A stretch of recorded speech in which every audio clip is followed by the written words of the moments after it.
Karena kita tahu di tingkat nasional ribut orang dengan bisnis nikel ini. Karena konon katanya, saya mengutip Faisal Basri aja Pak, itu 90% keuntungan nikel itu dinikmati pihak Cina. Saya nggak bilang Tionghoa ya, Tionghoa saudara kita di Indonesia, tapi saya bilang Cina. Cina itu negara lain seperti Rusia, Amerika Serikat dan lain sebagainya. Itu memang betul Pak? Kalau Bang Repli tadi mengatakan 90%, tapi kalau menurut analisa bodoh saya ini sebagai orang desa 95% dikuasai. Saya ini bukan istilahnya anti Bukan anti asing ya, tapi harusnya juga kita pengusaha lokal diperhatikan sedikit, diberikan kesempatan. apalagi kalau di dalam daerah masa kita mau jadi penonton terus dalam daerah sendiri.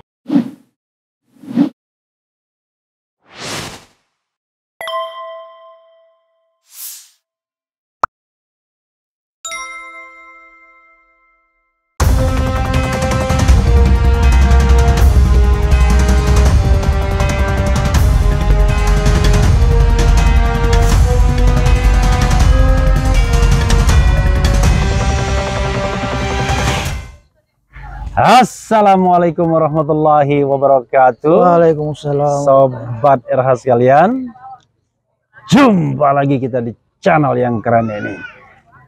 Keren cadas ya, Sobat RH sekalian. Saya ada dua hal yang istimewa. Pertama, saya di lokasi daerah Luwu Timur, Sulawesi Selatan, kira-kira lebih dari 500 km dari Makassar.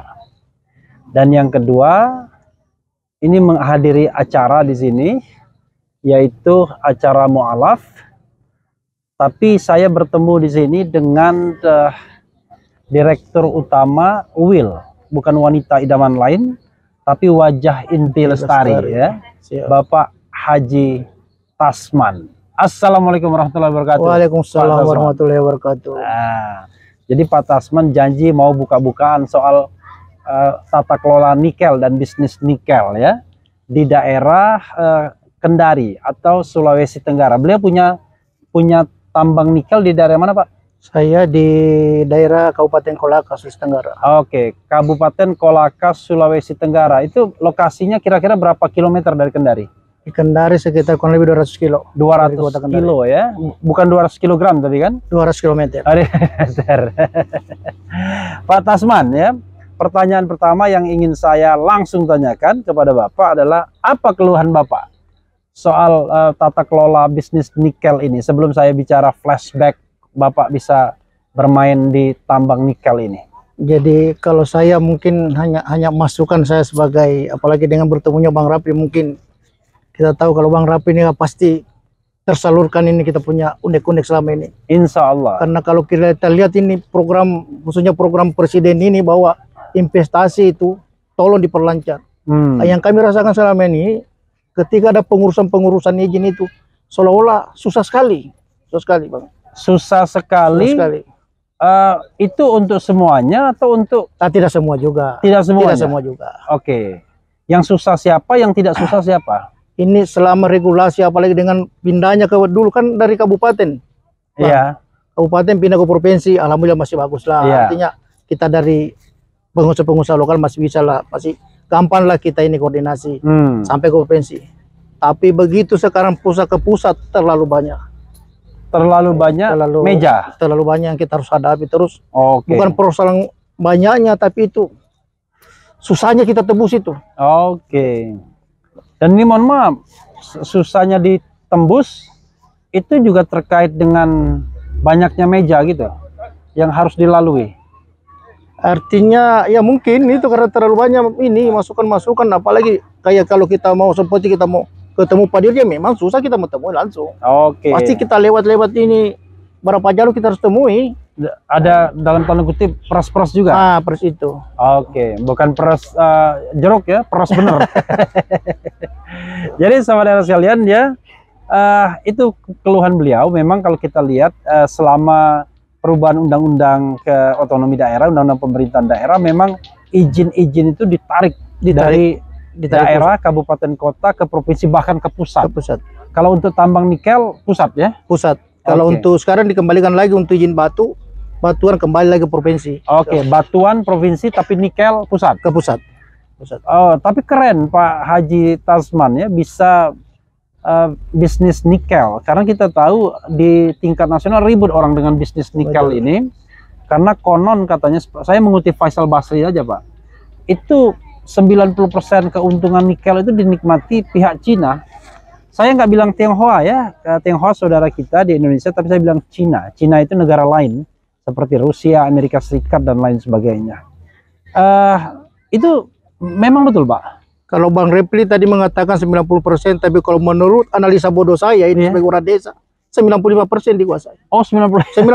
95%. Oke Pak, mungkin Bapak bisa ceritakan asal mula Bapak berbisnis atau punya tambang nikel ini, lalu Bapak bermitra sama siapa, bagaimana mengelola perizinan, sejak kapan itu Pak? Jadi tidak apa-apa, mungkin saya ceritakan Bang kronologi saya. Oke, silakan. Saya ini seorang anak desa. Oke.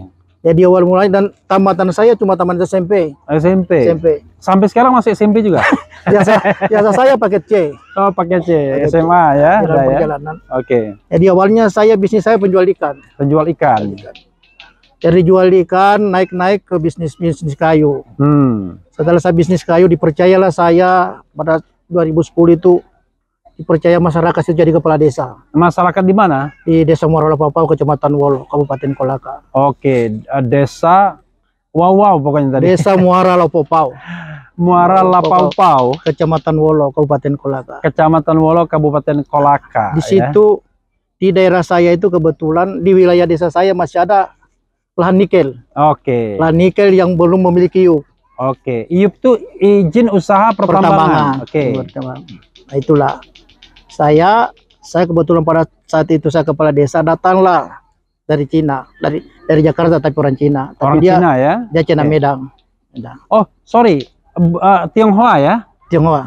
Bukan. Soal kita harus bedakan. Tionghoa itu warga negara Indonesia. Warga negara Indonesia. Nah, itu oke, Tionghoa ya. Oke. Warga negara Indonesia. Datanglah. Bicaralah kami, di situ saya ditawarin untuk mengelola lokasi itu. Saya bilang saya mau di desa saya, tapi intinya saya harus ikut main di situ karena pertama warga saya ini kan, khususnya warga saya pada saat itu bukan ikut main Pak, ikut mengelola. Maksudnya karena di pikiran saya Pak, kalau cuma saya tidak ikut mengelola, pasti saya tidak mungkin saya kasih masukan. Jadi yang perlu saya tegaskan pada saat itu, pertama kalau kita mau kelola ini, kita harus berdayakan masyarakat tempat situ. Akhirnya ya tercapailah juga. Akhirnya terjadi kerjasama pertambangan nikel di desa itu. Dikasihlah saya kepercayaan untuk mengurus. Tapi alhamdulillah pada saat itu masih urusan provinsi. Artinya semua legalitas kita urus, alhamdulillah tembus. Itu awal mulanya Pak. Dikasihlah saya saham 30%. 30%. Itu berapa hektar lahan yang digarap?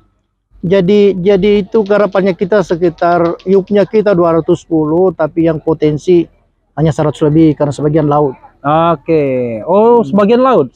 Memang ada nikel di laut? Ya nggak tahu, karena mungkin pada saat itu waktu pengukuran itu koordinatnya dikasih masuk laut mungkin. Oh. biar kelihatan gede mungkin. Biar kelihatan gede dan uang pengurusannya juga gede aja. PNBP-nya ya. Pendapatan negara bukan pajaknya biar gede juga. Itu tahun 2010 ya? 2010. Langsung beroperasi. 2009 kita urus, 2010 mulai operasi. Sampai sekarang? Ya, tapi di 2010 sempat operasi 3 tahun. Begitu pas itu hari pergantian presiden, waktu zamannya Pak SBY berhenti. Berhenti. Nggak bisa lagi mengirim ke ekspor. Enggak, 2000 kapan? 2010 sampai 2013. 2010 sampai 2013 itu nggak boleh lagi, nggak bisa lagi karena pemberhentian larangan ekspor. Berarti baru berapa bulan beroperasi? 2015 setelah jadi smelter. Jadi setelah 2010 jadi tapi nggak bisa ekspor. Nggak bisa. Setelah jadi smelter 2015 sampai sekarang, 2016 mulai sampai sekarang. Sampai sekarang. Dan Bapak tetap 30%, 30% saham. Jadi saya itu cara pengelolanya Pak begini, Bang ini, mereka yang tugas saya siapkan karyawan, koordinasi di tingkat pemerintahan, Ya. mereka yang jual. Hasilnya itu Oke, kita jadi dikasih. pembagian tugasnya ya. Ya, Bapak karyawan, koordinasi dengan pemerintahan, mereka yang jual ke luar negeri. kalau mereka yang jual ke, bukan lagi di luar negeri, di pabrik sini, Pabrik di smelter perusahaan, ya, di smelternya, karena tidak boleh mentah-mentah ya. Betul. Jadi ada hilirisasi, walaupun hilirisasinya tidak sampai akhir, paling cuma separuh jadi aja. Jadi disitulah awalnya Bang, sehingga sedikit begitu ada saya punya modal, Ya. dari situ itulah saya mulai investasi, mulai jalan sendiri. Oke. Mulai kebetulan saya dapat lahan, itulah saya sekarang saya ini semula jalan, tapi saya rasakan dulu. Oke. Jadi setelah dapat modal dari usaha usaha pertambangan yang Bapak dapat 30%, kemudian Bapak rintis sendiri pertambangan nikelnya. Ya, saya mulai Bapak punya lahan di mana lagi? di desa itu juga. Di desa itu berapa hektar? Ada kurang lebih 90 hektar. 90 hektar. Sudah beroperasi? Kemarin gitu kita uruskan izin batunya, tapi sekarang habis, makanya kita perpanjang. Ya. Rencana itu kita mau tingkatkan ke nikelnya. Itulah saya lihat agak ribet sekali. Oke, Karena- jadi izin awalnya izin batu. Izin batu. Izin batu itu berarti ngambil batu ya? Nah, memang batu Mecah batu campur nikel. Oke. Nah, itulah kalau kita mau nikelnya kan pasti salah. Iya. Itu sekarang lagi diurang. Kan Loh, sayang sekali dong berarti jual batu tapi ada nikelnya. Itulah sekarang kita uruskan itu. Oke, enak sekali pembeli batunya. Berjual batu ada nikelnya. Makanya Berarti tadi- jangan-jangan mereka olah di sini juga itu batu itu. Tidak, belum diolah, kita masih tetap saya ngolah itu. Oh, Sekarang tetap belum ngolah. diolah itu barang. Oke. Barang tetap anu ya, Masih ada. masih ada barang. Jadi belum Bapak jual batunya. Batunya kita pakai lokalan, tapi kan lokalan. nikelnya belum kita korek. Oke. Oh, nikelnya belum dikorek, Belum. batunya doang. Oke, jadi batunya sudah dijual di Sudah lokal. Di lokal-lokalan di. Oke, situ. tapi nikelnya itu susahnya gimana anu untuk mengurus? perizinannya itu. Karena kenapa? Karena menurut sekarang ya itu urus dari peningkatan itu dari batu ke nikel itu agak sampai sekarang saya rasakan ini Ribet. ribet. Ngurusnya di mana? Provinsi atau nasional? Jelas kalau nikelnya pasti pusat nasional. Pusat. Kenapa? Mereka alasannya apa? Kenapa susah anu? Katanya kalau yang dari luar negeri yang Cina nggak susah, katanya gitu kata orang. Allahu alam juga. Walau alam ya, gitu. Susahnya di mana, Pak? Sekarang mandatnya di situ, tapi kemarin saya dijanji lagi mungkin selesai tahun baru ini kita lanjutkan pengurusannya. Oke, jadi mudah-mudahan setelah podcast ini lancar. Jangan-jangan ya, mudah-mudahan. Makanya apalagi dengan adanya ketemu dengan Bang Revi, pastilah mungkin wah perlu disikapi nih, dibantu nih. Oh, Pertama enggak. kita ini pengusaha lokal, maksudnya Iya. begini. Saya ini bukan istilahnya anti ini, enggak, tapi Bukan anti asing ya, tapi harusnya juga kita pengusaha lokal diperhatikan sedikit, diberikan kesempatan. diberikan kesempatan, apalagi kalau di dalam daerah gitu. Iya, Masa kita mau jadi penonton terus dalam daerah sendiri? iya. Apalagi Bapak putra daerah di situ ya. Apalagi kita putra daerah di situ. Bapak lahir dan besar di sana. Bukan lagi saya, orang tua saya, nenek moyang saya lahir di situ. Oke, Makanya kemarin itu saya bilang enggak ada. oke. Nggak ada istilah bilang mau ini, kecuali kita yang kelola. Asih. Jadi apa permintaan Bapak kepada pihak pemerintah Itu nasional? saja. Coba silakan Pak, bawa ke sana. Itulah harapan saya. Mudah-mudahan di tingkat pusat juga ketika kita ini coba dikasihlah peluang juga untuk ini pengurusan legalitasnya itu. Bapak nggak khawatir Pak ngomong seperti ini di podcast Refli Harun Channel, nanti Bapak dianggap melawan lagi? Enggak. Saya kan bukan berniat untuk melapor apa, maksudnya saya supaya ketahuan bahwa iya orang lokal perlu juga diperhatikan lah. Orang Oke, kecil. jangan orang Orang gede sayang ini toh. sih.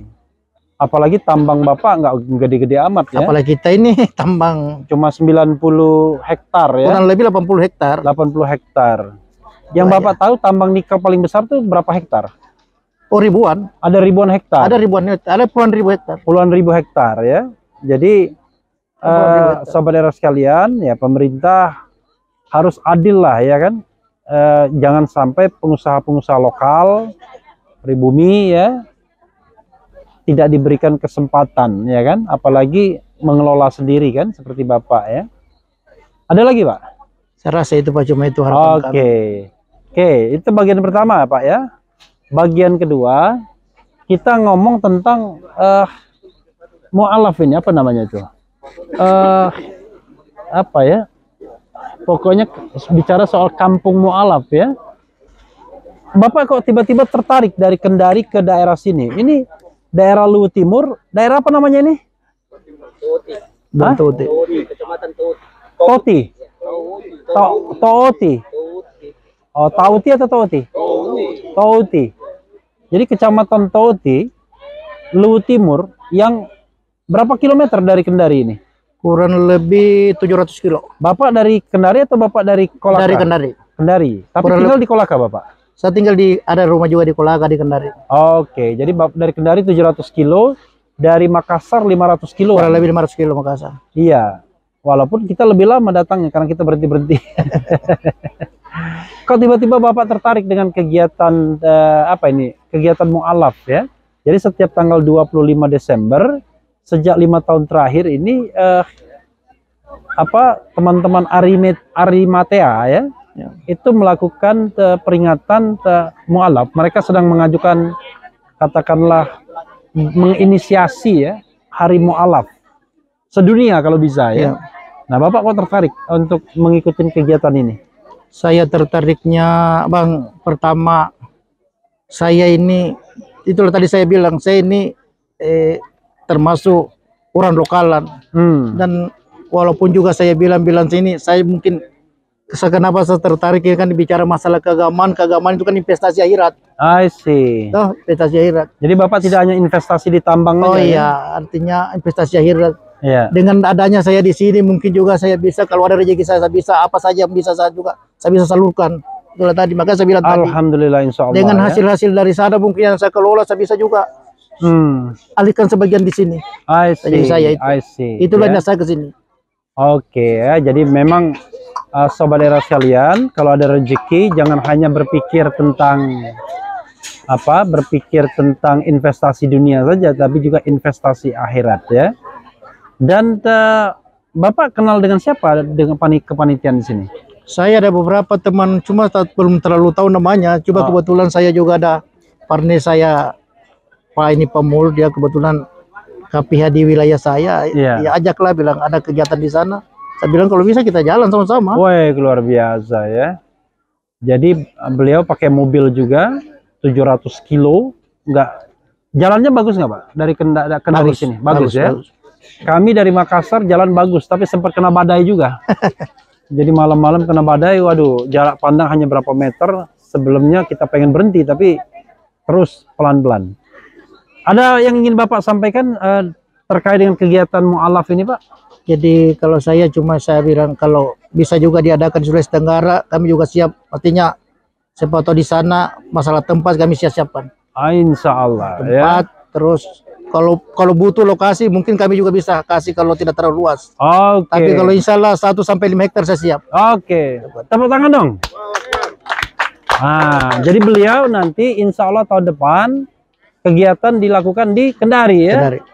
Dan lokasinya jangan terlalu luas, tapi cuma 5 hektar aja masih bisa lah kira-kira. Allahu Akbar.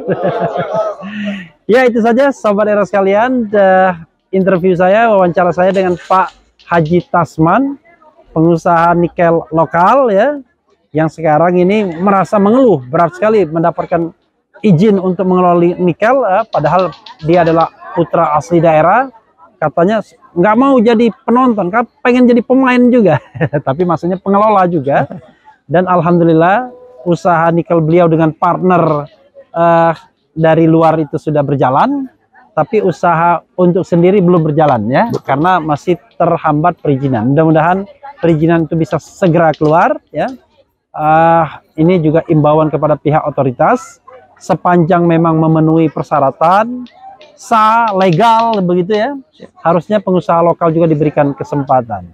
Saya baru mengenal Pak Tasman, tapi saya tertarik mengangkat ini ya, karena jangan sampai bumi, air, dan kekayaan alam yang terkandung di dalamnya itu hanya dikuasai oleh segelintir orang, apalagi yang menguasai adalah orang-orang yang bukan warga negara Republik Indonesia.